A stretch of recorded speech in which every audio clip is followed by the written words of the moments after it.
आपण ज्याच्यावर फोकस करतो किंवा आपल्याला जी योग्य वाटते अशा गोष्टीकडे आपलं अटेन्शन जातं आणि ती अटेन्शन दिल्यानंतर मग आपल्या मॅडम सेन्सरी ऑर्गन मधून जी हॅलो. मॅडम सॉरी डिस्टर्ब करतो थोडं.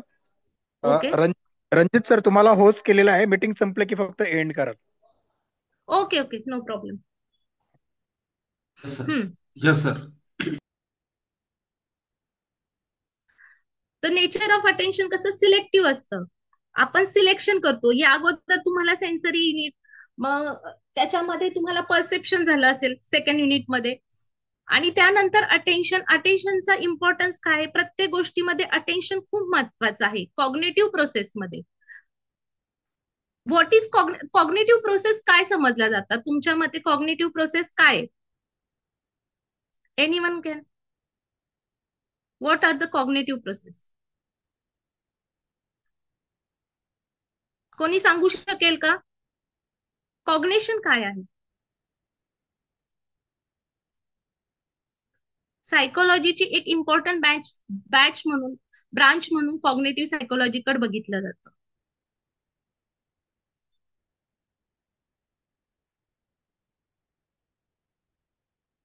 कोणाला आहे का कल्पना? कॉग्नेशन म्हणजे काय? Way of thinking. ह्या कॉग्नेटिव्ह प्रोसेसमध्ये आणखीन कोणकोणत्या गोष्टी येतात? मॅडम, ह्या कॉग्नेटिव्ह प्रोसेसमध्ये तुम्ही आता जो प्रश्न विचारला, कोणत्या प्रोसेस येतात, तर ते हा. सेन्सेशन, अटेन्शन, परसेप्शन आणि कॉग्निशन. ओके.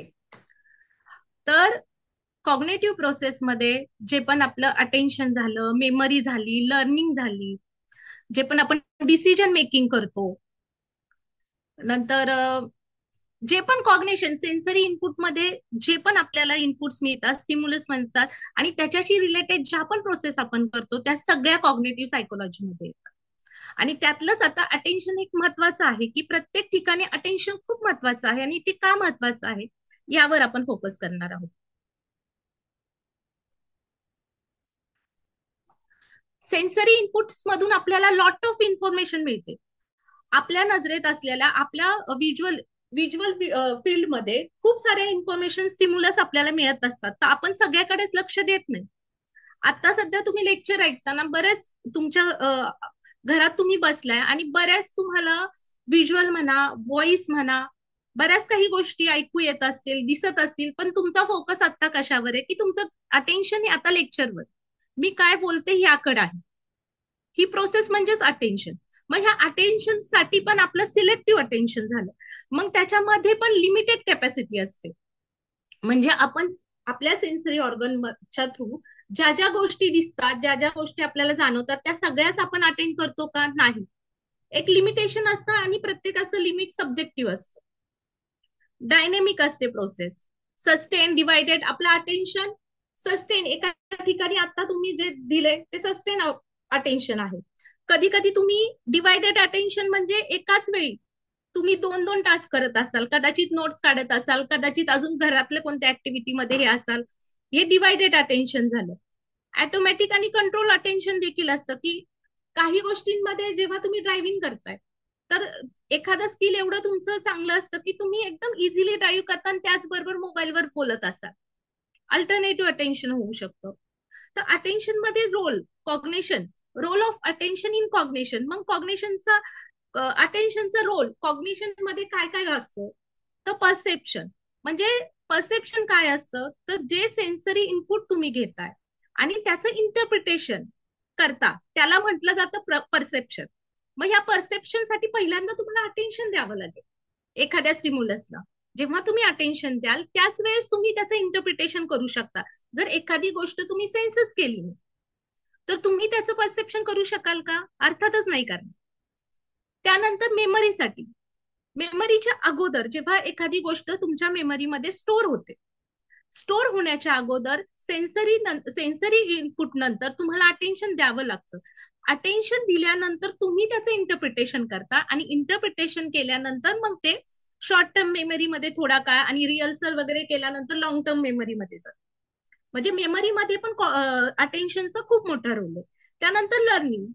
लर्निंग एखादी गोष्ट कोणतीही लर्न करण्यासाठी, आता तुम्ही लर्निंग करताय, लेक्चर ऐकताय, या लेक्चर मध्ये तुम्हाला लक्ष द्यावं लागतंय ना, अटेन्शन द्यावं लागतं ना. जर तुम्हाला एखादी गोष्ट शिकायची, एखादं स्किल शिकायचं, तर तुम्हाला अटेन्शन द्यावं लागेल त्या स्टिम्युलसला. ड्रायव्हिंग असेल, स्किल असेल कोणतंही, तर त्याच्यासाठी. तसंच प्रॉब्लेम सॉल्व्हिंग, जर तुम्ही अटेन्शनच दिलं नाही तर एखाद्या गोष्टीचं प्रॉब्लेम कसा सॉल्व्ह करणार, जर तुम्हाला त्यातली माहितीच नसेल, इन्फॉर्मेशनच नसेल.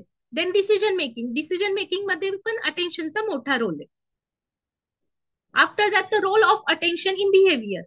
मग एखादा टास्क परफॉर्म करायचा आहे तुम्हाला, तर तो टास्क परफॉर्म करताना देखील तुम्हाला तिथे अटेन्शन, इफिशियन्सी आणि अॅक्युरेसी मिळण्यासाठी अटेन्शन द्यावं लागतं.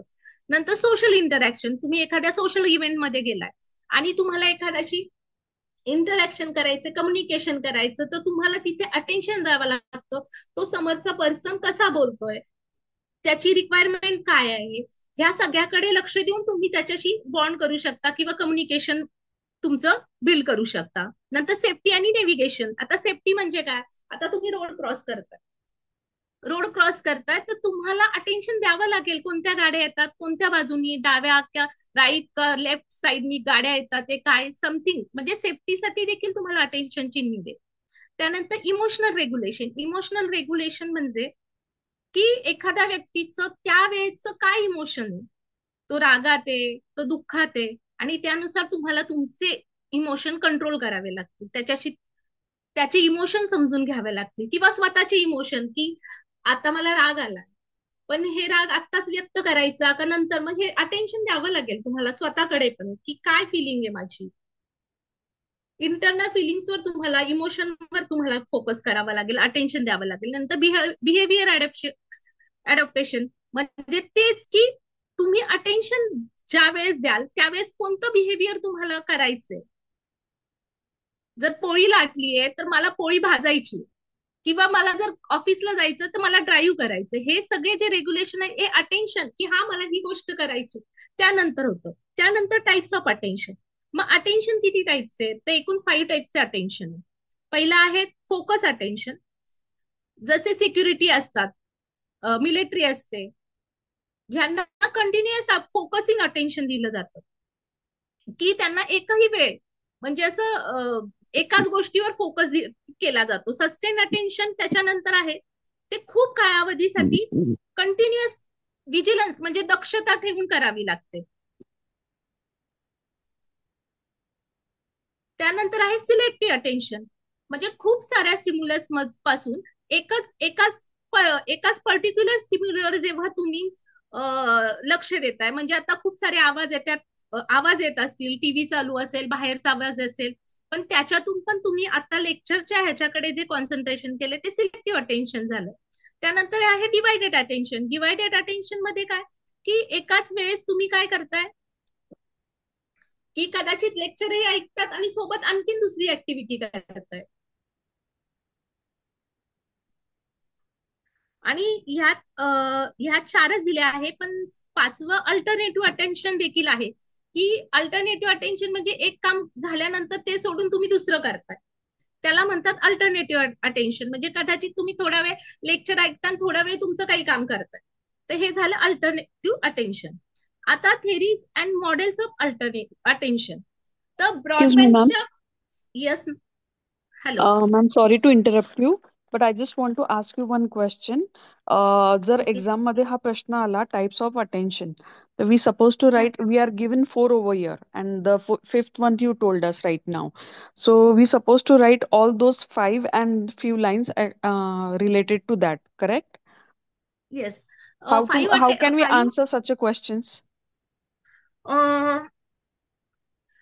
मे बी तुमचे फक्त जर बुक मध्ये 4 दिलेत, मी एक्स्ट्रा ऍडव्हान्स मध्ये सांगते, कारण की मी रिसेंटली जे बुक्स वगैरे स्टडी केलेले आहेत, हा हा तर हा. त्याच्यामध्ये अल्टरनेटिव्ह अटेन्शन ऍडेड आहे. तर so okay. I want to give you more information, that is Correct. So can you tell us a few more lines about the alternative so we can write down according to that? Alternative attention means what, की one टाइमला एक एक छोट्या time period साठी एक तुम्ही करताय activity. जसं पाहिलं की आता समजा आपण लेक्चर अटेंड करतोय, आणि तुम्हाला घरातल्यांनी आवाज दिलाय की भाजी ठेवलीये गॅसवर, हम्म. एक 5 मिनिटांनी जाऊन ती बघ. हम्म. ओके, मग तुम्ही काय करणार? Okay. आता हे झालं, तुम्ही alternate focus on to word, Okay. Alternate one after another, Yeah, correct. That So, is what alternate is the attention. what is the exact definition we can write about the alternate attention? Same what I said, Okay. alternate one after another, Okay. Okay, switching ma'am. switching Switching. switching. Okay. Okay, ma'am. Thank you so much. Okay. Second, आणि मग theories of divide modern. Hello. आणि मग divide attention आणि alternative मध्ये काय फरक आहे? Divided म्हणजे काय? तुम्ही एकाच वेळा मल्टीटास्किंग करताय. डिवाइड होतंय तुमचं अटेन्शन, एकाच वेळी डिवाइड होतंय. की तुम्ही ड्राईव्ह करताय, at a same time you are calling on phone और टॉकिंग ऑन फोन, ओके. और अल्टरनेटिव्ह कुकिंग करताय आणि टीव्ही बघताय तुम्ही. करत मग अल्टरनेटिव्ह मध्ये पण आपण ड्रायव्हिंग करत एखादी गोष्ट जर बोलत असू तर ते डिवाइड नाही अटेन्शन नाही नाही, ते अल्टरनेट नाही होणार सर. वन टाइम डिवायडेड म्हणजे एकच गोष्ट तुम्ही 2 ऍक्टिव्हिटीजला देताय, दॅट इज द डिवायडेड.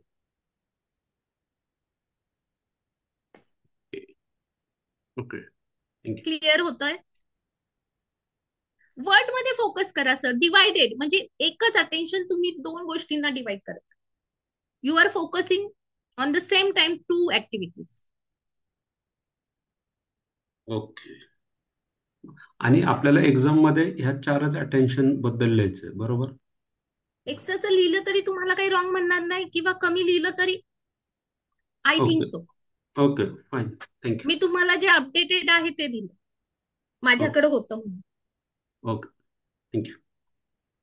म्हणजे पुस्तकात मी तुम्हाला का दिलंय ते, की इन फ्युचर कदाचित त्याच्याशी रिलेटेड आलं तर तुम्हाला त्याची इन्फॉर्मेशन हवी. आता काही थेरीज ह्याच्यामध्ये दिल्या नाही, पण त्याचा बेस, आता ब्रॉडबँड फिल्टर थेरी बुक मध्ये दिलेली आहे, पण त्याचा बेस आहे कॉकटेल पार्टी. त्याचा फक्त वर्ड आहे ह्या लेसन मध्ये, चॅप्टर मध्ये. तर मी तुम्हाला ती पण थोडीशी माहिती देणार आहे, कॉकटेल काय. Yes please. येस. हा, थँक्यू. तर मी नुसतं केवळ म्हणजे ते आहे आणि तेवढंच द्यावं, ह्यापेक्षा त्याच्याशी रिलेटेड जर तुम्हाला, म्हणजे फक्त घोकमपट्टी नाही, तर तुम्हाला अंडरस्टँड झाली पाहिजे. सायकोलॉजी फक्त एक सब्जेक्ट आहे म्हणून नका पाहू. तर सायकोलॉजी असा सब्जेक्ट आहे जो स्वतःला अंडरस्टँड करायला हेल्प करणार आहे, तुमच्या इमोशनला, तुमच्या प्रत्येक ऍक्टिव्हिटीला, ऍज वेल ऍज तुम्ही वर्ड म्हणजे अवतीभोवतीचं इन्व्हायरमेंट पण काय असतं आणि का होतं हे समजू शकता यातून.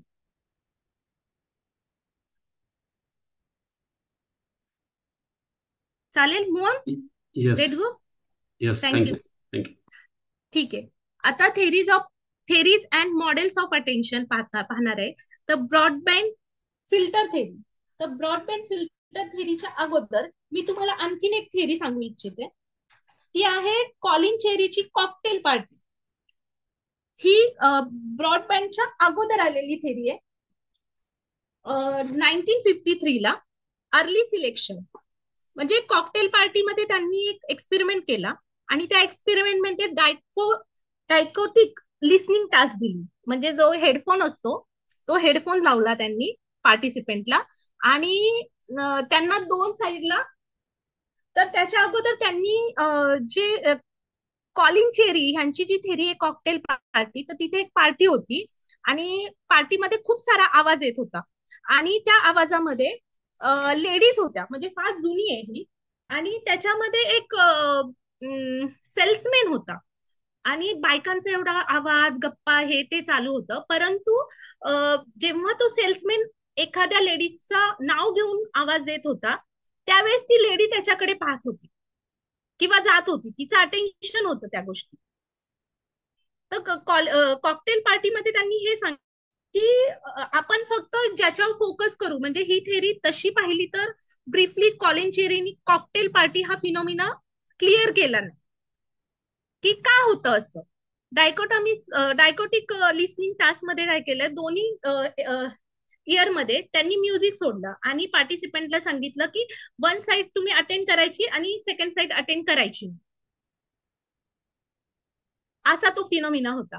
पण Colin cherry cocktail party phenomena clear करू शकले नाही की असं का झालं, की त्याने फक्त एकच ज्या ह्याच्याकडे म्हणजे कॉकटेल पार्टीमध्ये त्यांनी त्या लेडीजचं त्या सेल्समॅन कडे लक्ष नव्हतं, परंतु एवढ्या गोंधळात पण तिने तो आवाज का ऐकला, तिचं अटेन्शन त्याकडे का गेलं, हा फिनोमिना कॉलिन चेरीने क्लिअर केला नाही. त्यानंतर आली ब्रॉडबँड फिल्टर मॉडेल. आता नावातच बघा, ब्रॉडबँड फिल्टर मॉडेल, ह्याच्यामध्ये बॉटल आपण कोका कोलाची वगैरे बॉटल पाहिलीये, इमॅजिनेशन, मला पीपीटी बनवायला वेळ मिळाला नाही, पण तुम्हाला बॉटल तर कळतीये. तुमचा आपली जी बॉटल असते तर त्या बॉटलचा जो तोंडाकडचा भाग असतो तो निमुळता असतो, बरोबर? Hello, yes. Yes, ma'am. Yes, ma'am. जरा इमॅजिनेशन करा, एक बॉटल आहे आणि त्या बॉटलच्या बॅक साईडला आपण पाणी भरतो, पण येताना ते पाणी कसं येतं, छोट्या होल मधून येतं ना. Correct. तर त्यांचं म्हणणं असं होतं की खूप सारी सेन्सरी इन्फॉर्मेशन येते, पण ती फिल्टर होते. तर यामध्येही त्यांनी डायकोटिक लिसनिंगचा टास्क केला आणि त्यांनी पार्टिसिपंटला सांगितलं की एका इयर मधलं ऐकायचंय, एका इयर मधलं ऐकायचं नाही. त्यांनी ते सांगितलं. त्यानंतर त्यांनी काय सांगितलं की फिल्टर मेकॅनिझम वापरलं त्यांनी. त्यांचं म्हणणं होतं की त्यांनी फिल्टर करून ज्या इयरचं ऐकायचं नाही म्हटलंय ते त्यांना ऐकू गेलं नाही आणि जे ऐकायचंय फक्त तेच त्यांनी ऐकलं आणि तेच आउटपुट त्या ह्याच्यातून फिल्टर होऊन बाहेर आलं. ब्रॉडबँड फिल्टर थेरीमध्ये पण कॉकटेल फिनोमिना हा क्लिअर झाला नाही. त्याच्यानंतर आलं, कळाली तुम्हाला ही थेरी? Yes ma'am. मी थोडेसे वेगळे एक्झाम्पल आणि वेगळं हे देऊन सांगते, त्याच्यामुळे जास्त अंडरस्टँड होईल तुम्हाला. आता त्यानंतरची जी थेरी आली, फ्रीजमॅनची आली, जी होती ॲटेन्युएशन मॉडेल. 1962 मध्ये ती आली. तर त्यांनी सेम जो ब्रॉडबँडनी जो म्हणजे फिल्टरचं हे यूज केलं तेच त्यांनी यूज केलं. त्यांनीही डायकोटिक लिसनिंगच यूज केली. पण अॅना ट्रीजमॅननी हे एक्सप्लेन केलं की एका इयरनी ऐकायचं एका इयरने ऐकायचं नाही, असं जरी सांगितलं तरीही जे ऐकायचं नाही त्याकडे आपलं लक्ष जातं. कॉकटेल पार्टीमध्ये काही अशा गोष्टी असतात की आपलं त्याच्याकडे जास्त लक्ष जातं.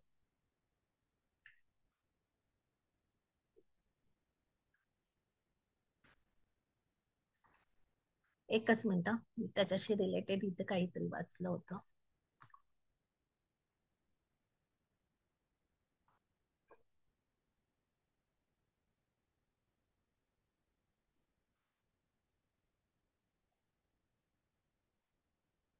इथं ट्रीजमॅनची जी आहे त्यांनी इथे 1964 दिलेली आहे, मी 62 सांगितलंय, तर तुम्ही तेवढा चेंजेस असेल तर एक्सेप्ट करू शकता. याच्यामध्ये ट्रीजमॅननी काय सांगितलं, त्याच्या अगोदरची ब्रॉडबँड आणि कॉलन चेरीची जी आहे थेरी, त्याच्यामध्ये त्यांनी काय सांगितलं की पहिली फिल्टर होते नंतर अटेंड होते. हाच फिनोमिना ट्रीजमॅननी ऑब्जेक्शन घेतलं. तर तिचं म्हणणं होतं की पहिले आपण अंडरस्टँड करतो आणि नंतर आपण फिल्टर करतो. म्हणजे एखाद्या स्टिम्युलसकडं तो महत्वाचा आहे की नाही, इम्पॉर्टन्स आहे की नाही, त्यावेळेस आपण तो काय करतो, सिलेक्ट करतो आणि त्यानंतर कोणता नाही तो फिल्टर करून मग पुढचं प्रोसेसिंगला घेतो. ही होती ट्रीजमॅनची थेरी.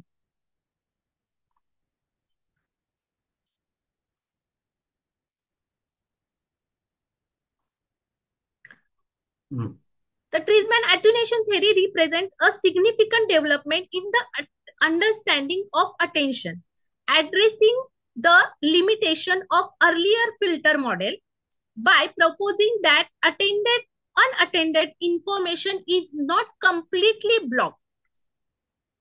म्हणजे जो कॉकटेल मध्ये हे होता की एवढ्या गोंधळात पण तिला जेव्हा त्या लेडीला आवाज दिला तर त्यांचं लक्ष तिकडे का गेलं, तर त्याच इथं क्लिअरन्स दिलेलं आहे की by proposing that unattended information is not completely blocked, but rather attentive, Treisman theory offers a more nuanced explanation of how attention manages competing stimuli.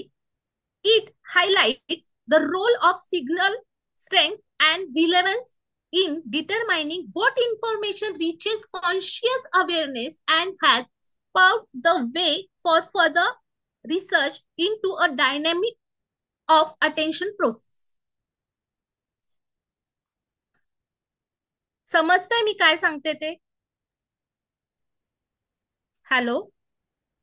नाही मॅडम, एकदा तुम्ही बाकी पार्टिसिपेंटशी एकदा बोला, अटेंड जे करतायत ते. जनरली जर तुम्हाला, I mean if you required, if needed, I can share the screen, की ज्या स्क्रीनमध्ये आपण आपलं पुस्तक जे आहे ते पुस्तक शेअर करू शकतो, आणि so that we will have a common focus of attention, की ज्याच्यात त्या पुस्तकाच्या जर काही कॉमेंट करत आणि एक्झाम्पल देत जर पुढे गेलं तर ते जास्त कळेल असं मला वाटतंय. You can check with other people also. पण you have that books no, everyone have that soft copy?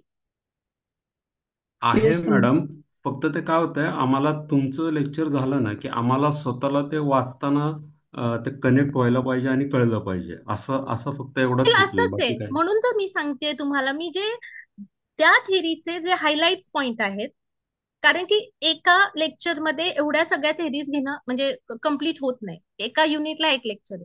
तर मी तुम्हाला त्यातला जो इसेन्स आहे तो सांगतेय थेरीचा. ओके. तुम्ही वर्ड टू वर्ड घेऊ नका,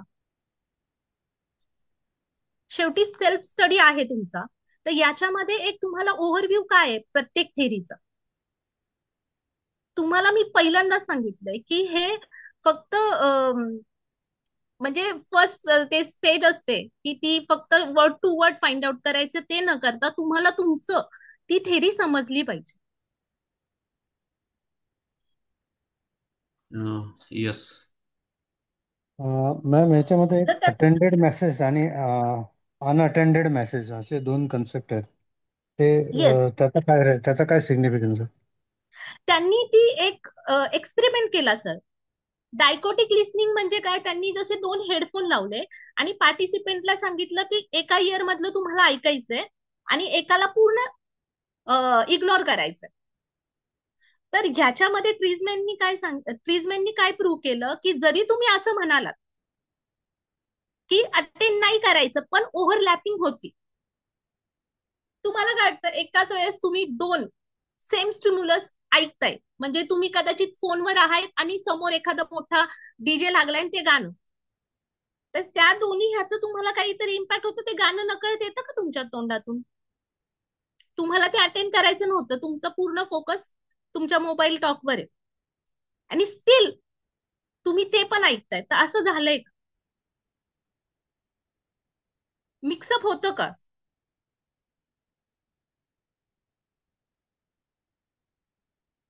हॅलो. हा, नाही म्हणजे हा अटेंडेड मेसेज आणि unattended message, whether it depends on your attention yes, पण or तरी पण हा बोला. or the input given to the subject during the हा, experiment. एक्सपेरिमेंट मध्ये त्यांना सांगितलं की तुम्ही एका इयरचं अटेंड करायचं आणि एका इयरचं अवॉइड करायचं, पण स्टील स्टील त्याच्या ओव्हरलॅपिंग झालं, हे त्या थेरीमध्ये त्या एक्सपेरिमेंट मध्ये प्रूव्ह केलं ट्रीजमॅन. त्यामुळे कॉकटेल फिनोमिना जो मांडला गेला तो क्लिअर झाला. राईट. पण त्यात एक असं पण आहे की ब्रॉडबँड मध्ये अनअटेंडेड मेसेज हा कम्प्लिटली ब्लॉक होतो, व्हेरॅज असं ट्रेसमन त्यांचं मध्ये. म्हणणं होतं सर, असं त्यांचं म्हणणं होतं. पार्टिसिपेंट म्हणलं नाही ऐकू. अच्छा. व्हेरॅज ट्रेसमन थेअरी मध्ये असं आहे की it is not completely block. Yes, आणि तिने कम्प्लीट केला तो फिनोमिना, जो कॉकटेल पार्टीचा जो फिनोमिना होता, कॉलिन चेरीने इंट्रोड्यूस केला होता ना, तो त्यांनी क्लिअर केला ना ब्रॉडबँडनी क्लिअर केला, तो क्लिअर केला अॅना ट्रेसमॅननी ह्या थेरीमध्ये, ह्या एक्सपेरिमेंटमध्ये. की अशी काही इन्फॉर्मेशन असते की जरी तुम्ही त्यांना म्हणजे समजा एखाद्या गर्दीत डान्स चालू आहे आणि तुम्ही तुमच्या कामात व्यस्त आहे, पण त्या डान्सच्या ह्याच्यामध्ये कोणी मित्रांनी तुम्हाला आवाज दिला, तर तुमचं लक्ष जातं ना तुमच्या नावाकडे. हो अरे हो कोणीतरी हो. माझं नाव हे केलं. खूपदा असं होतं. Yes ma'am. तो तर एक्सपिरियन्स तुम्ही आणखी घेतला असेल ना. हा येस येस, तो एक्सपिरियन्स आहे. यात आणखी एक म्हटलं त्यांनी की ब्रॉडबँड थेअरीला त्यांनी फिल्टर थेअरी म्हटलं, व्हेअरएज हा, मग त्यांनी ट्रिसमन थेअरीला अटेन्युएशन थेअरी म्हटलंय. अटेन्युएशन थेअरी त्यांनी ह्यासाठी म्हटले की ज्याच्याकडे तुम्ही अवॉइड करायचं कमकुवत सिग्नल पण आपण अटेन करतोय.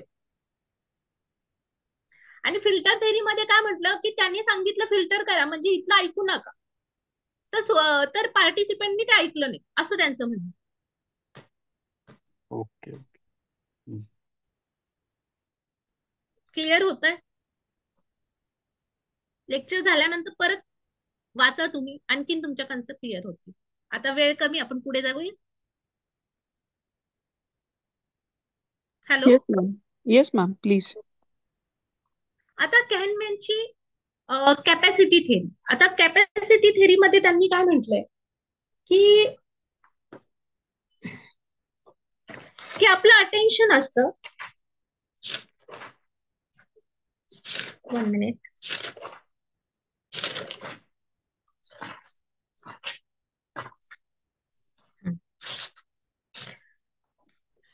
डॅनियल कॅहनमॅनची कॅपॅसिटी थेरी 1973 ची एक्सप्लेन काय करते, how our mind has a limited amount of mental energy than can be use for task. This mental energy is called a attention capacity. म्हणजे आपल्या प्रत्येक ह्याच्यासाठी अटेन्शन देण्यासाठी एक लिमिटेड कॅपॅसिटी प्रत्येकाची सब्जेक्टिव्ह असते, असं त्यांचं म्हणणं आहे. की लिमिटेड मेंटल कॅपॅसिटी असते. Our brain has a fix amount of attention, only a certain amount can be use at one time. प्रत्येक जणच 100% आपण एखाद्या गोष्टीकडे अटेन्शन देऊ शकतो का? समजा एखाद्याला खूप मूवी आवडतो, तर तो त्या मूवीकडे एकदम सगळं तन मन, म्हणजे बाकीच्या सगळ्या गोष्टी अवॉइड करून किंवा गेम खेळणारे सगळं विसरून त्याच्यात असतात. पण तेच ज्या व्यक्तीला त्याची आवड नाही, तर तो त्याला जर बसवलं तर ती मेंटल कॅपॅसिटी त्याची असेल का ते गेमकडे एकदम अटेन्शननी खेळण्याकडे? What you think?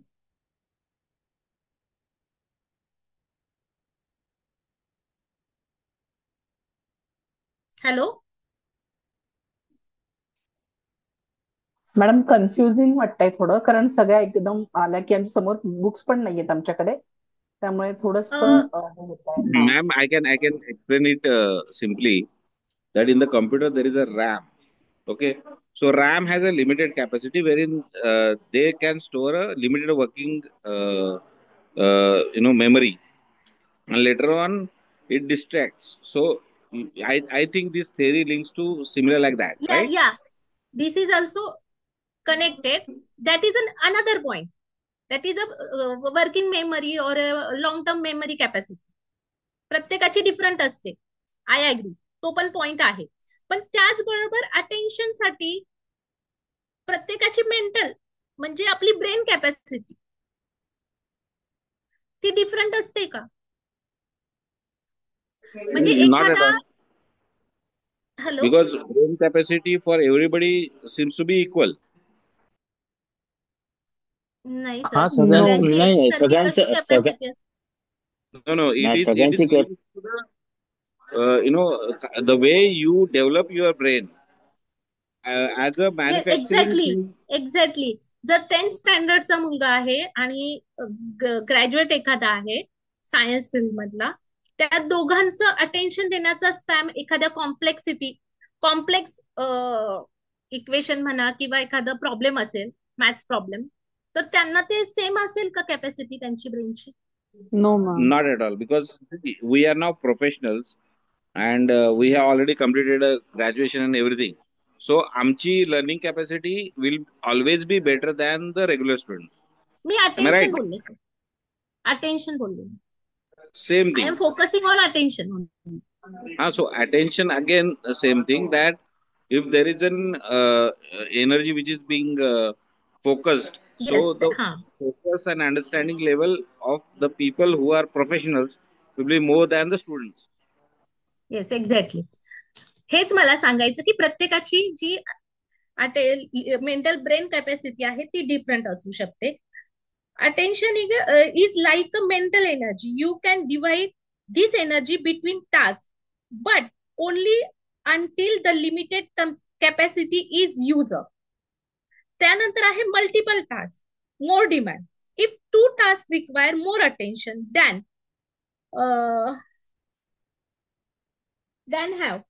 तर आता समजा की एखादा स्किल ड्रायव्हर आहे ड्रायव्हिंग मध्ये, आणि तो ड्रायव्हिंग करताना सर्रास फोनवर बोलू शकतो. पण एखादा न्यू लर्नर आहे तर तो एकाच वेळी दोन्ही टास्क करू शकते, 2 ऍक्टिव्हिटीज. No, ma'am. मग अशा वेळेस काय होतो की परफॉर्मन्स डाऊन होतो, ऍक्सिडेंट होतो. Even Correct. ड्रायव्हिंग करता करता जे फोनवर बोलतात किंवा काय, तर ते अटेन्शन त्यांचं नकळत का आहे ना त्या गोष्टीकडे, त्या विचाराकडे जातं, त्या थिंकिंगकडे जातं. पण तेच Correct. एकदम स्किल्ड पर्सन असेल ड्रायव्हिंग मध्ये, तर तो सर्रास ती गोष्ट ऍट अ टाइम करू शकतो. Correct. नंतर दुसरं अटेन्शनची arousal level, control capacity when we are, म्हणजे मोटिवेटेड आहे. आता समजा तुम्ही, आता मला ठाऊक नाही तुमची एज एज काय हे माहिती नाही, पण तुम्ही मोटिवेटेड आहात म्हणून तुम्ही या लेक्चरला एवढ्या उशीर आपण अटेंड केलं, तर हे कुठून तुमचं मोटिवेशन आहे? की एखाद्या गोष्टीला अटेन्शन करण्यासाठी ही मोटिवेशनची नीड आहे. Is it correct? Yes, ma'am. Absolutely. Yes. त्याच वेळेस दुसरा पण पॉइंट येतो की टायर्ड, स्ट्रेस. त्याच वेळेस जर एखादं टेन्शन आहे, तुम्ही ऑफिसला जाता, ऑफिसमध्ये काहीतरी झालंय, वाद झालाय, समथिंग टार्गेट आहे आणि तुम्हाला ते अचीव्ह करायचंय, उद्या जाऊन हे करायचं ते करायचं, समहाऊ घरात काही प्रॉब्लेम झाला आणि तुम्ही टायर्ड आहात पूर्ण दिवसाच्या ह्याच्यात, तर तुम्ही अटेन्शन देऊ शकताय? नाही Not देऊ शकत. 100%. We are there physically, but not mentally.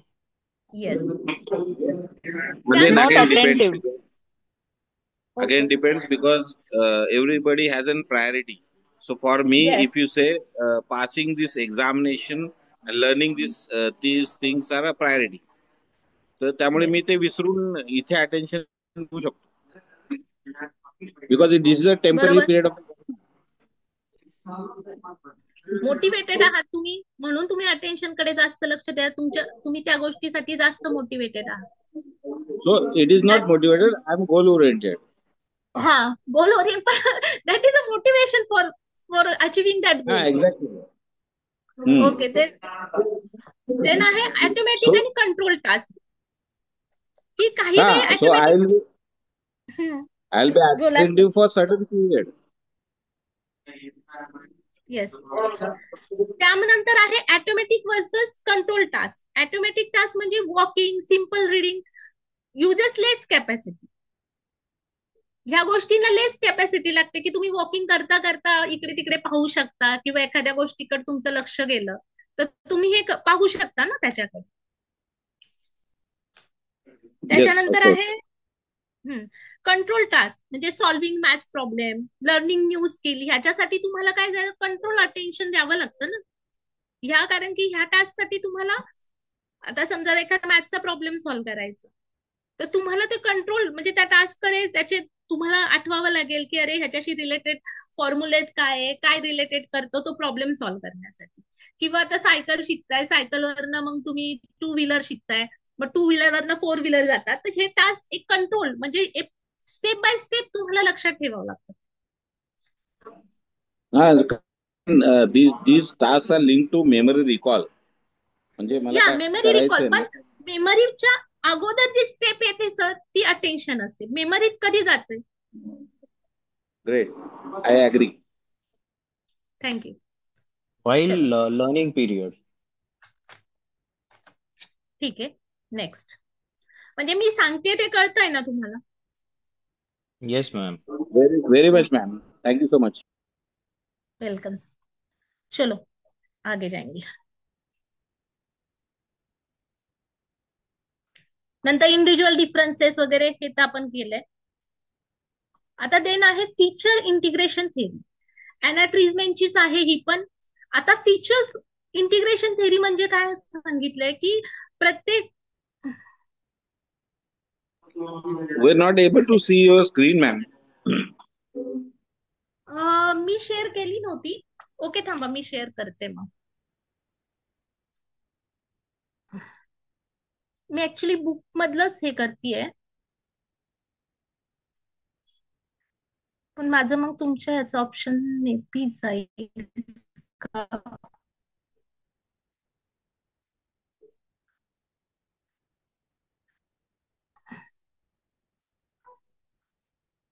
I think त्यांनी शेअरिंग करत होते तिथून.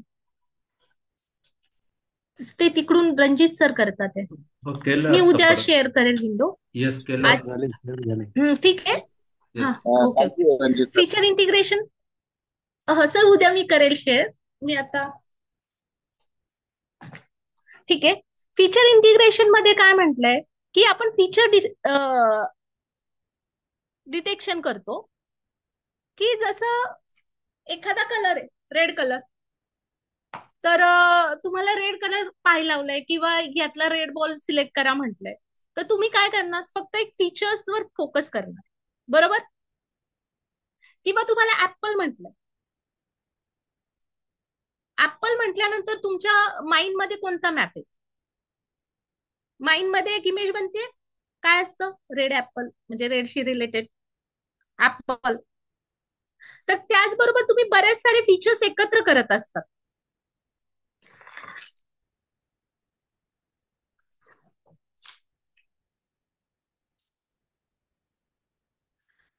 एकाच वेळेस 2-3 फीचर्स एकत्र करून पण असतं. समजा एअरपोर्टवर कोणाला तुमचा फ्रेंड येतोय आणि त्या फ्रेंडला पिकअप करायचंय आणि तुम्ही घरच्यांना सांगितलंय की माझा फ्रेंड येतोय आणि त्याने ब्ल्यू जॅकेट घातलंय, ब्लॅक शूज आहेत, नंतर व्हाईट पॅन्ट आहे त्याची आणि ब्ल्यू और समहाऊ हॅट आहे. तर तुम्ही काय सांगितलं आणि त्याची एज सांगितलंय, तो 50, 20, 30. हे काय सांगितले तुम्ही? मल्टिपल काय सांगितले? फीचर सांगितले.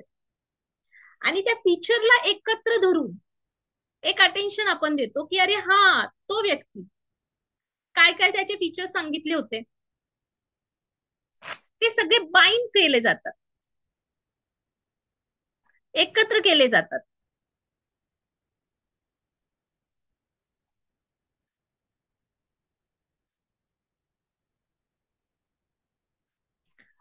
Explain binding. FIT provides a clear explanation of how the visual system binds a different features into a coherent object, emphasizing the crucial role of attention in this process. कळतंय? जेव्हा Yes, ma'am. तुम्ही एखाद्या ठरवताय की दिवाळीचा dress घ्यायचा आहे, म्हणजे ladies कडे तरी असतं की बाई माझ्याकडे खूप कलरच्या साड्या झालेल्या आहेत आणि मला पैठणी घ्यायची, मला हिरकल घ्यायची आहे, मग त्याच्यात मला हा शेड पाहिजे, त्याची बॉर्डर अशी हवी. तर आपण काय करणार? जेव्हा पण म्हणजे लेडीजच्या ह्याच्याने बोलते, आता जेंट्सचं मला काय म्हणजे एक्झाम्पल आलं नाही लगेच लक्षात. तर जेव्हा तो साडी दुकानात आम्ही जाऊ तर लेडीज काय करणार की तिचं अटेन्शन काय, बाकी सगळे ती इग्नोर करणार. नाही मला हिरकल हवी, मला हा कलर हवा, त्याची बॉर्डर अशी हवी, मला डिझाईन अशी. या सगळ्यांवर ती फोकस करणार आणि त्या अटेन्शनवर त्या ह्याच मिळतंय का ह्याच्यावरती अटेन्शन देणार. त्या गोष्टीचं सगळं इंटिग्रेशन करणार coherent. That is a feature integration thing, nothing all. Ma'am, simplest example is, you have some figure आता mechanism, in your mind. Yes. Yeah, please. Conjunction म्हणजे काय, तर एकाच वेळी 2-3 फीचर्स तुम्ही एकत्र घेऊन ते ते ते शोधण्याचा प्रयत्न करतात, त्या गोष्टीवर अटेन्शन देण्याचा प्रयत्न करतात. जेव्हा तुम्ही एक्झाम हॉलमध्ये जाल, जेव्हा तुमच्या पुढे क्वेश्चन पेपर येतो, तर त्यावेळेस क्वेश्चन पेपर आपण काय काय पाहतो त्याच्यावर, कोणत्या इयरचा आहे, कोणत्या सेमिस्टरचा आहे, कोणत्या सब्जेक्टचा आहे, चेकआउट करतो का आपण? म्हणजे मी सांगते ते फीचर्स समजा एकसारखे रिटर्न मधलेच आहेत हे, पण जेव्हा फीचर्स म्हणतो तेव्हा लॉट ऑफ फीचर्स, म्हणजे कलर असू शकतो, शेप असू शकतो, बऱ्याच गोष्टी असू शकतात. तुम्ही एखादं मला एक्झाम्पल द्या की तिथे खूप सारे फीचर्स एकत्र येतात. एनीवन कॅन, की तिथं खूप सारे फीचर्स एकत्र करून तुम्ही त्याच्यावर अटेन्शन दिलेलं.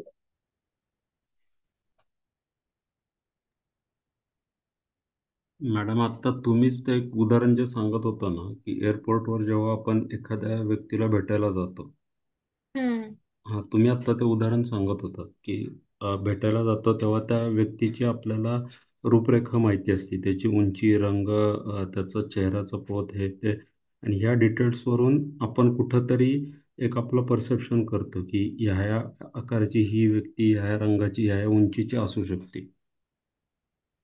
म्हणजे मल्टिपल फीचर्स एकत्र करून आपण एका गोष्टीवर अटेन्शन देऊ शकतो, हे त्या थेरीतून सांगितलं. मग अटेन्शन नेटवर्क कसं हे होतं, क्रिएट कसं होतं, बायोलॉजिकल कसं होतं, हे आपल्याला सांगितलंय.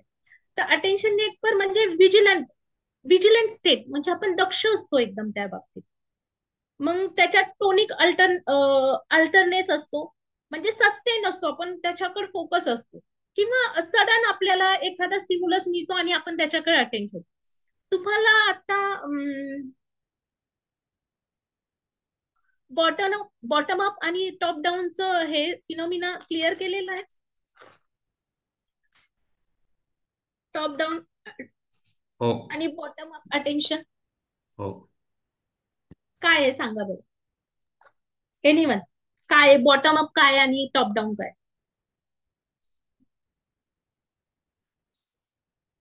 जेव्हा process data driven to understanding कडे जाती, तेव्हा तो बॉटम अप प्रोसेस असते, आणि जेव्हा नॉलेज टू सेन्सेशन याच्याकडे जेव्हा ती जाते, तेव्हा टॉप टू बॉटम अशी प्रोसेस असते. ह्याच्यामध्ये टॉप डाऊनमध्ये आपल्याला काही त्या विषयीचं जुनं म्हणजे experience, our own understanding, belief system, ह्या आपल्याकडे प्रेझेंट असतात. त्याच्यामुळं आपल्याला चं अंडरस्टँडिंग होतं. आणि बॉटम अपमध्ये आपल्याला जे सेन्सरी कडून जी इन्फॉर्मेशन आपण कलेक्ट करतो, त्या इन्फॉर्मेशन वरून आपल्याला एक through that sensation we through. Understand that stimulate. खूप छान सर, अगदी छान सांगितलं की बॉटम अप काय असतं. बॉटम अप अटेन्शन काय असतं, आउटसाइड स्टिम्युलस असतं. म्हणजे आपण चाललोय आणि एखादा फीचर्स आपलं लक्ष ओढून घेते त्याच्याकडे. म्हणजे तुम्ही एक्सपेक्टेशन नव्हतं केलं, किंवा तुम्ही मोटिवेट नव्हता, किंवा तुम्हाला प्रिव्हियस एक्सपिरियन्स नाहीये त्या गोष्टीचा, एक्सपेक्टेशन पण नाहीये तुम्हाला, आणि एक वेगळा स्टिम्युलस येते. म्हणजे तुम्ही एखादी गोष्ट घ्यायला जाता, म्हणजे आता उदाहरण कसं, की रस्त्याने तुम्ही चाललाय आणि अचानक तुम्हाला एक मोठा आवाज झाला, ब्लास्ट झाला, किंवा काही समहाऊ झालं, तर तुमचं लक्ष तिकडे जाणार, किंवा ऍक्सिडेंट होतो, किंवा काय, तुम्ही तुमच्या ह्याच्यात वॉकिंग चाललाय किंवा काय चाललं, पण एकदम धडाम दिशेने आवाज झाला, तर तुम्ही त्या सिम्युलेकडे बघता, त्या गोष्टीकडे बघता. किंवा मुलांकडे कॉलेजला चाललेत, एखादी खूप सुंदर मुलगी दिसली, तर त्यांनी एक्सपेक्ट नाही केली आणि तिच्याकडे लक्ष आलं, तर तुम्ही एकटक मे बी असं बघता. कारण की एक वेगळं म्हणजे तुम्ही एक्सपेक्ट केली नाही, पण ती गोष्ट तुम्हाला आकर्षक वाटते किंवा तुम्हाला त्यांनी सरप्राईज केली, अशा गोष्टीकडे तुम्ही पाहता. नर्सरीमध्ये तुम्ही प्लांट घ्यायला गेला आणि एक सुंदरसं फुलाचं प्लांट तुम्हाला आवडलंय आणि तुम्ही त्याच्याकडे अट्रॅक्ट झाला, तर हे झालं की बॉटम अप इन्व्हायरमेंटल येतं, तुम्ही एक्सपेक्ट नाही केलं. त्याच्याच विरुद्ध बॉटम अप टॉप डाऊन मध्ये म्हणजे तुमच्या ब्रेन मध्ये ऑलरेडी स्टोर आहे की मी हे प्लांट घेणार, मला सदाफुली घ्यायचंय, मला रोज घ्यायचंय, मला रेड रोज घ्यायचंय, मला ब्लॅक रोज घ्यायचंय, म्हणून मी तिथे गेलीये. 1 मिनिट.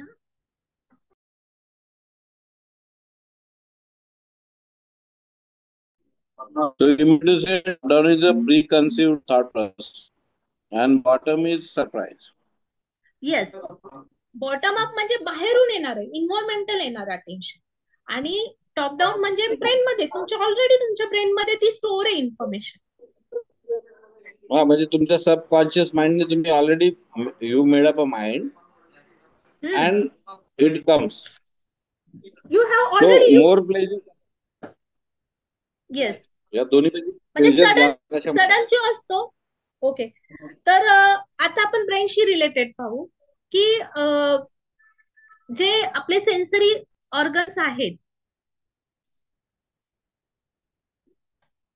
तर त्याच्यामध्ये टोनिक अल्टरनेस म्हणजे सस्टेन रेडीनेस असतो, आणि फेजिक अल्टरनेस जसं आपण सांगितलं की एखाद्या स्टिम्युलसकडे आपण चेंज होतो,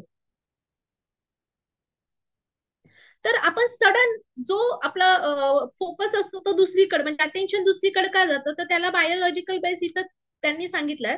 तर norepinephrine system particularly the locus coeruleus plays a central role. तर ह्यासाठी तुम्हाला ब्रेन फंक्शन ह्याच्याशी रिलेटेड वाचावं लागेल, त्यावेळेस तुम्हाला ह्या गोष्टी समजतील. थॅलॅमस हा पार्ट आहे ब्रेन मधला, जो रिले पार्ट म्हटलं जातं. तुम्हाला माहिती का, आपल्या बॉडी ही कॉन्ट्रडिक्टरी काम करते, म्हणजे आपला लेफ्ट साईडचा कंट्रोल राईट ब्रेन करतो आणि राईट साईडचा कंट्रोल आपला लेफ्ट ब्रेन करतो. Do you know that? तुम्हाला माहिती ही गोष्ट? No ma'am, can you help us explain? म्हणजे मी शॉर्ट मध्ये तुम्हाला सांगतेय की आपलं कॉन्ट्रडिक्टरी असतं, की आपली जी लेफ्ट साइड आहे त्याचा कंट्रोल लेफ्टचा राईट कडे असतो आणि राईटचा लेफ्ट कडे असतो. पण जेव्हा त्या सेन्सरीकडनं जी पण इन्फॉर्मेशन सेन्सस ऑर्गन कडनं जाते आपल्या ब्रेन पर्यंत, तर तिथे थॅलॅमस एक रिले सेंटर आहे. रिले सेंटर म्हणजे ते ठरवतं की ही इन्फॉर्मेशन कुठे गेली पाहिजे, लेफ्टची एका राईटला जायला पाहिजे, राईटची एका लेफ्टला जायला पाहिजे. हे ठरवण्याचं काम कोण करतं, तर थॅलॅमस करतं. त्याच्यानंतर आहे राईट फ्रंटल कॉर्टेक्स. आता आपल्या ह्याच्यामध्ये 4 लोब्स आहेत ब्रेनचे: frontal lobe, parietal lobe, occipital lobe आणि टेम्पोरल लोब.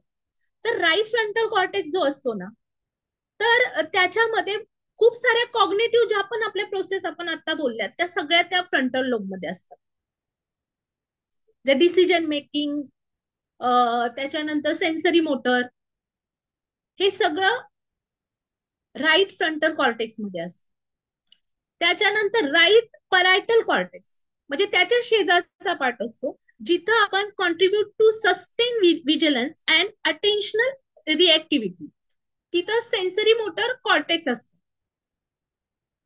हा, आणि मोटर कॉर्टेक्स हा फ्रंटल साईडला असतो आपला.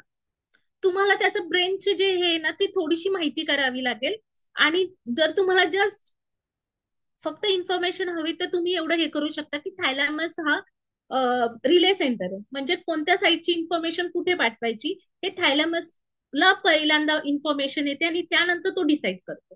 आता फ्रंटल लोब जो असतो, त्या फ्रंटल लोबला सगळे एक्झिक्युटिव्ह फंक्शन्स होतात. परायटल लोबला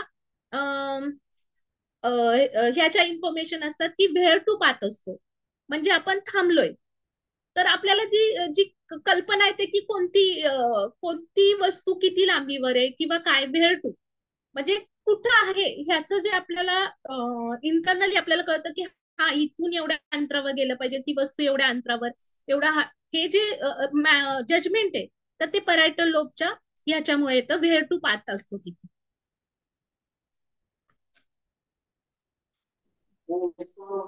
मॅम हे खूप अवघड होतं. मी तुम्हाला थोडस सांगितलं त्यामुळे. हे आमच्या सिलेबस मध्ये आहे ना नक्की. हो सर, असले मी असले त्यासाठी आवड. मॅम एक त्यामुळेच दिवशी रिपीट करता का? जवळची लक्षात आलं उदाहरणं नाहीये. सांगितली ना तर लवकर ग्रास्पिंग होईल. काय होतं हे थोडस जड जात आहे समजून घ्यायला. जवळची उदाहरणं काही असतील तर एक्सप्लेन करा ना तशी.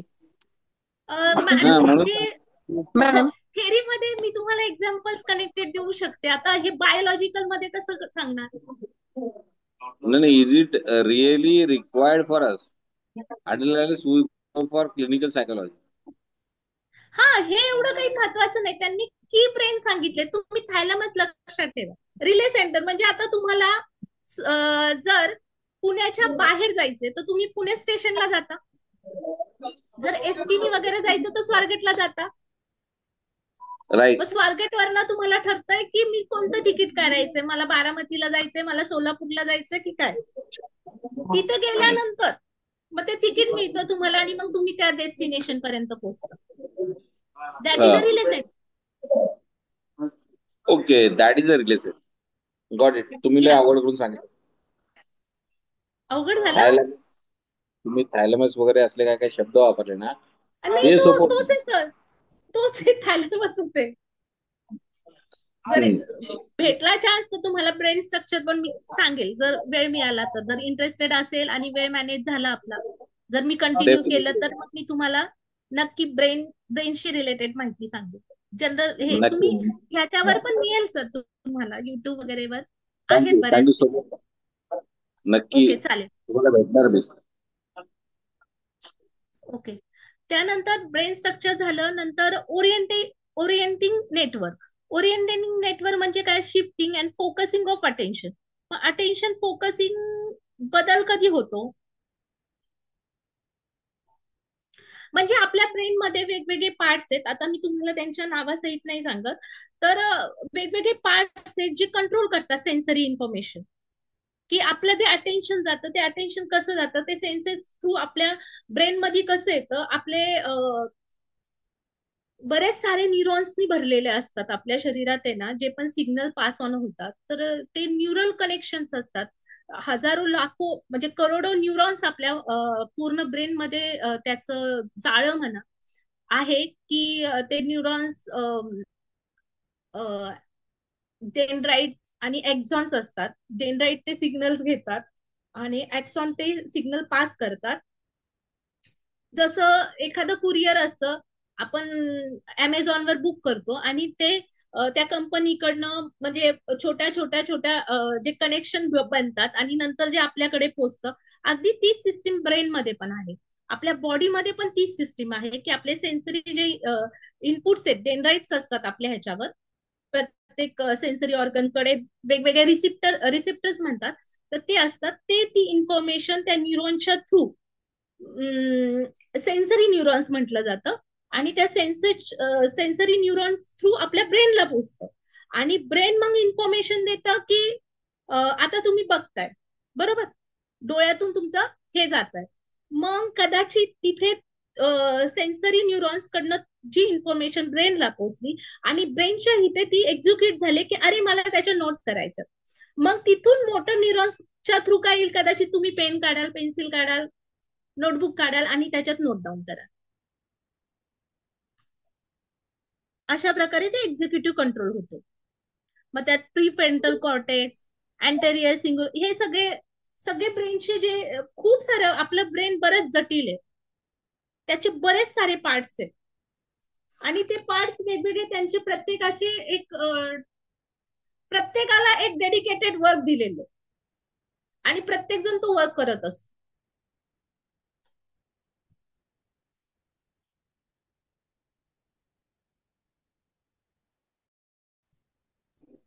Great ma'am. कळलं नाही पण चला पुढे. सर थोडस बायोलॉजिकल तुम्हाला ब्रेनचे पूर्ण स्ट्रक्चर कळावं लागेल त्यासाठी. अग्रीड. पण आता आम्हाला पास होण्यापुरतं तरी सांगा. मॅम एक तुम्ही रिक्वेस्ट आहे, तेवढं तुम्ही समजू ना शकता. मॅम हा, बोला. एक रिक्वेस्ट आहे की तुम्ही जे बायोलॉजिकली जे लँग्वेज थोडंसं वापरताय ते थोडंसं कमी वापरून जर एखादं वेगळ्या ह्याच्याशी रिलेटेड केलं तर ते थोडंसं सोपं पडेल. तुम्हाला हे म्हणजे बायोलॉजिकल एवढं नाहीच आहे, जस्ट तुमचे की पॉइंट्स आहेत मॅडम. नाही ते मॅडम, एक्झिक्युटिव्ह मॅडम आय बोला. रिअली जे words agree use with my करतात ना colleague. तेच कन्फ्युज होतात. मॅडम सॉरी, मी माझ्या कलिग्सशी ऍग्री करतो. कसं असतं ना की हम्म. तुम्ही वगैरे असल्या गोष्टी सांगता, तुम्ही आय रिक्वेस्ट की तुम्ही प्लीज त्या टेक्निकल लँग्वेज वापरू नका, म्हणजे ऍटलिस्ट त्या मेडिकल लँग्वेज, कारण आम्ही त्या लेवलचे नाहीच आहेत. सर मग म्हणजे काय माझ्या करायचं इथे, तुम्ही सस्टेन म्हणजे सिलेक्टिव्ह अटेन्शन ठेवा. आज तुम्हाला जड जाईल, कदाचित इन फ्युचर. नाही नाही, आम्ही खूप अटेंटिव्ह आहोत मॅडम, पण आम्हाला ते त्याच भाषेत समजायला पाहिजे. उदाहरणार्थ तुम्ही मगाशी सांगितलं की बाबा अटेन्शन हे न ते, मी सांगितलं की मला एक सर्टन फीचर्सची मुलगी मला लग्नासाठी हवी आहे. तर मी जेव्हा फिरतो ना बाहेर, तेव्हा मला असं वाटतं की यार ते फीचर्स मॅच होणारी मुलगी शोधतो. सर ते तुमचा एक अटेन्शन मगाशी देता. एक्झॅक्टली तिकडेच अटेन्शन येतो, अदरवाईज मी अटेन्शन देत नाही कुठल्याही मुलीवर. तर असल्या भाषेमध्ये सांगितलं तर it is very easy. I तर एम मी सॉरी प्रयत्न फॉर. करते, पण सगळ्याच ठिकाणी एक्झाम्पल्स मिळतील असं नाही ना. बायोलॉजिकल ते फिक्स आहे सर. त्यांची नावं, ब्रेनला मी दुसरं नाव ठेवू शकत नाही, थायलॅमसला मी दुसरं नाव देऊ शकत नाही. फक्त मी तुम्हाला सांगू शकते की स्वारगेट जसं आहे, पुणे स्टेशन आहे, तसं ते रिले सेंटर. आता तुम्ही रिले सेंटर सांगितलं. आता रिले सेंटर कसं असतं ना की एखादा पुरुष किंवा एखादा मुलगा एखाद्या मुलीकडे अट्रॅक्ट होतो, तर त्याचे काही रिले सेंटर असतात, कारण त्याची थॉट प्रोसेस असते की मला ना खूप घरेलू मुलगी पाहिजे, ती एकदम माझ्या आई नाही वडिलांचं. सर, नाही sir, that's a wrong example. Sorry to sir interrupt. तुम्ही बोलताय ते, then what is sorry the right interrupt example you करते like मी, with this? तुम्ही सांगताय ते वेगळं आणि मॅडम जे एक्सप्लेन करतायत ते वेगळं आहे. रिले नाही सेंटर ते रिले सेंटर. जिथं जिथं सगळ्या इन्फॉर्मेशन एकत्र येतात, थोड्या थांबतात आणि मग त्या कुठं जायच्यात. जसं लेफ्ट साईडचे आलेले सिग्नल राईटला जातात, राईटचे लेफ्टला जातात. That is the relay centre. Okay okay, I got your point. I am sorry. एवढंच आहे त्यातलं सेन्स, तेवढाच आहे. Control hello point. Ma'am. Hello, hello ma'am. बोला. मला असं वाटतं की वेगवेगळ्या आपल्या इंद्रियांकडून येणाऱ्या संवेदना एकत्र आपण मेंदूमध्ये स्टोअर करतो आणि तिथे डिसाइड होतो की त्या कोणत्या पार्टकडे गेल्या पाहिजेत. Exactly exactly is exactly it madam, बरोबर तुम्ही बोलला. That is a relay centre only. Okay? आणि थँक्यू. आपल्या आईसाठी एक लोक ठरलेला आहे की आईशी रिलेटेड जी पण इन्फॉर्मेशन एका लोक मध्ये जाते. ऑसिपिटल एक लोब आहे ज्याच्यामध्ये ब्रेनचा एक पार्ट आहे जिथं फक्त आईशी रिलेटेड इन्फॉर्मेशन जाते.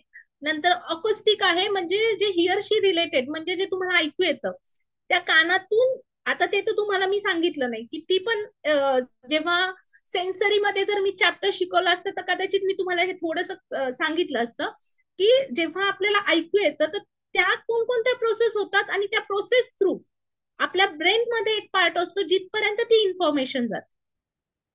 कॉन्ट्रॅडिक्टरी म्हणजे सगळे, म्हणजे लेफ्ट डोळ्याची इन्फॉर्मेशन राईट साईडच्या लोककडे जाते आणि राईट साईडची लेफ्ट कडे जाते.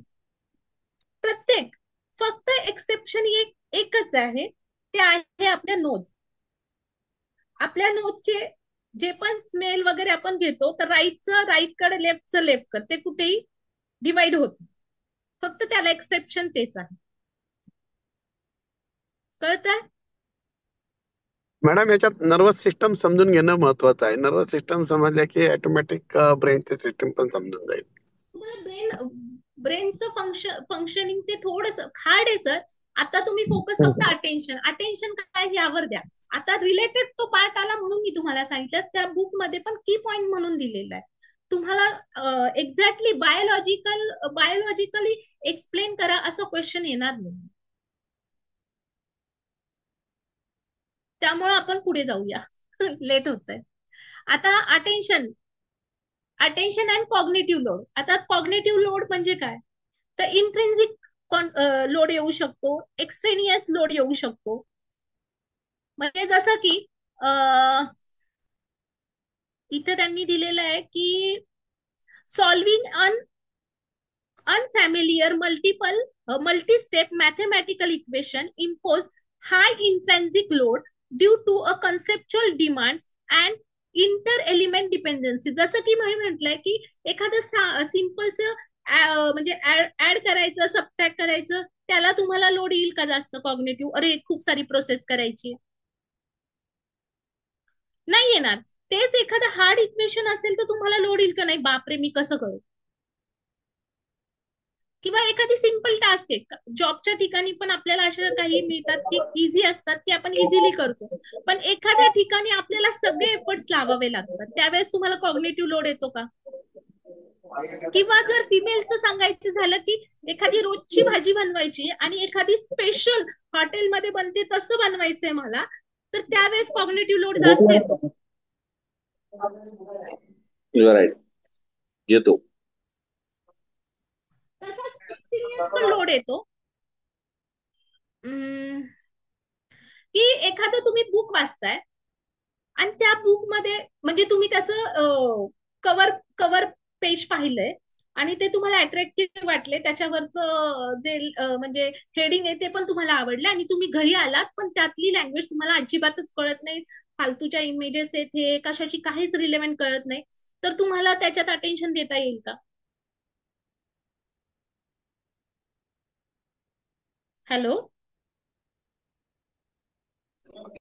टफ टू से. नाही येणार ना, तो झाला एक्सटेनियस लोड, म्हणजे बाहेरचा लोड येतो. जेव्हा बाहेरच्या काही कॉम्प्लिकेशन फीचर्स मुळे तुम्हाला म्हणजे कळत नाहीये, खूप कॉम्प्लिकेशन आहे, तर त्यावेळेस देखील येतोय तो एक्सटेनियस लोड येतो. दोन्ही मधला फरक कळाला? इंट्रॅन्सिक लोड आणि एक्सटेनियस लोड,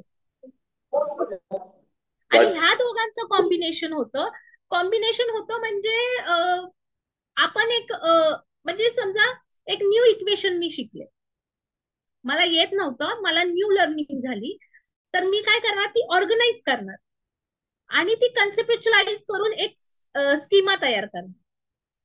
प्रत्येक गोष्टीचा एक कन्सेप्ट बनते आणि कन्सेप्ट आता समजा मी सुरुवातीला पोलीसचा ड्रेस घालून पोलीस पाहिलाय लहानपणी, तर मला फक्त वाटलं पोलीस आहे हा, ह्याचा असा ड्रेस असतो, तो पोलीस स्टेशन मध्ये असतो. त्यानंतर मी शिकले क्रिमिनल. क्रिमिनल काय असतो? जो नॉन लिगल गोष्टी करतो, दुसऱ्यांना हार्म करतो. पोलीस काय करतो? क्रिमिनलला पकडतो, बरोबर? का पकडतो? कारण त्यांनी क्राईम केलेलं असतं. मग क्राईम काय असतं? ह्या साऱ्या कन्सेप्ट, आणि ह्या कन्सेप्टला जेव्हा कनेक्ट करतात तर तो होतो स्कीमा. त्याच प्रकारे इन्फॉर्मेशन जेव्हा आपण अटेन्शन देतो आणि जेव्हा त्या कन्सेप्ट बनवतो आणि त्या कन्सेप्टला आपण इंटरकनेक्टेड करून ऑर्गनाइज करतो, त्याला जर्मन लोड म्हणतात. German load. तिन्ही लोड समजले? इंट्रॅन्सिक लोड, एक्सटेनियस लोड आणि जर्मन लोड.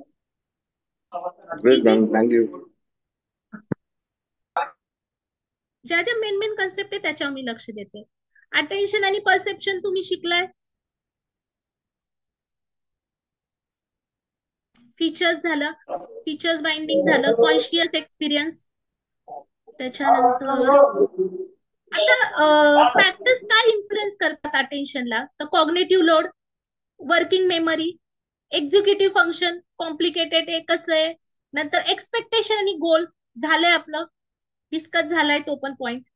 आता इन्व्हायरमेंटल फॅक्टर मध्ये काय येतं की स्टिम्युलस कॅरेक्टर, नंतर डिस्ट्रॅक्शन, म्हणजे एकाच वेळी तुम्हाला अभ्यास करायचा आणि बाहेर कोणाचा तरी कार्यक्रम इव्हेंट आहे आणि मोठा डीजे लागलाय, डिस्ट्रॅक्ट होतं, त्याचं पण अटेन्शनवर हे होतं. नंतर टास्क कॉम्प्लेक्सिटी, म्हणजे एखादा टास्क तुम्ही कधी केलेलाच नाही आणि तुम्हाला तो करायला दिला, म्हणजे समजा एखाद्याची मिसेस गावी गेली आणि त्याला स्वयंपाक करायला, त्याने तो कधीच केलेला नसतो, तर त्याला ते टास्क कॉम्प्लेक्स वाटू शकतात ना, मग तो अटेन्शन देऊ शकतो का? इन्व्हायरमेंटल पण आजूबाजूच्या बऱ्याच गोष्टी अटेन्शनवर हे करतात, इफेक्ट करतात. त्यानंतर आहे सायकोलॉजिकल फॅक्टर, म्हणजे एखाद्या वेळेस तुम्हाला जसं सुरुवातीला, हा बोला बोला sir. Factor environmental factor affect करू शकतात, कारण तुम्ही जेवण बनवायचा प्रयत्न करता, शेजाऱ्यांनी हेल्प. Sorry sir. तुम्ही जेवण बनवायचा प्रयत्न करताय, हा पण शेजाऱ्यांनी हेल्प केली तर एन्व्हायरमेंटल फॅक्टर अफेक्ट करू शकतो. नाही, इन्व्हायरमेंटल कॉन्टेक्सच्या ह्याच्यामध्ये कसं की समजा तुम्ही प्रयत्न करता कोणीतरी तुम्हाला हेल्पला आलंय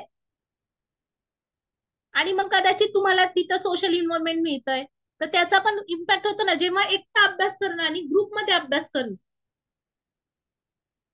फरक पडतो ना. डिस्कशन होतं, हे होतं आणि आपलं अटेन्शन आणखी फोकस होतं एकाच गोष्टीवर. जेव्हा तुमच्या चर्चा होतात, डिस्कशन्स होतात, एखाद्या मूवी बद्दल असेल किंवा एखादा कॉमन फॅक्टर आहे जो सगळ्यांमध्ये आवडीचा इंटरेस्टिंग पॉइंट आहे, त्यावर तुमचं हे होतं, तर त्यावेळेस इन्व्हॉल्वमेंट तसं होतं आणि तुमचं अटेन्शन जास्त फोकस होतं. Is it?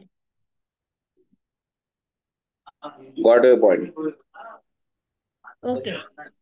नेक्स्ट, आता सायकोलॉजिकल फॅक्टर, जशी इमोशनल स्टेट म्हटलं मी सुरुवातीला सांगितलं, अटेन्शन मध्ये जर स्ट्रेस असेल, तुम्हाला काही टेन्शन असेल, तसंच मोटिवेशन, फटीग असेल, थकलेले आहात तुम्ही, नंतर mental health condition, ADHD, hyper active असतात, डेफिसिट असते त्यांना, हायपर ऍक्टिव्ह, डिप्रेशन आहे, एन्झायटी आहे, हे पण फॅक्टर त्याच्यावर इम्पॅक्ट करतात.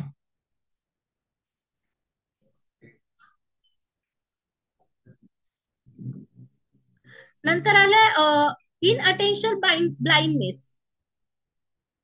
याच्यामध्ये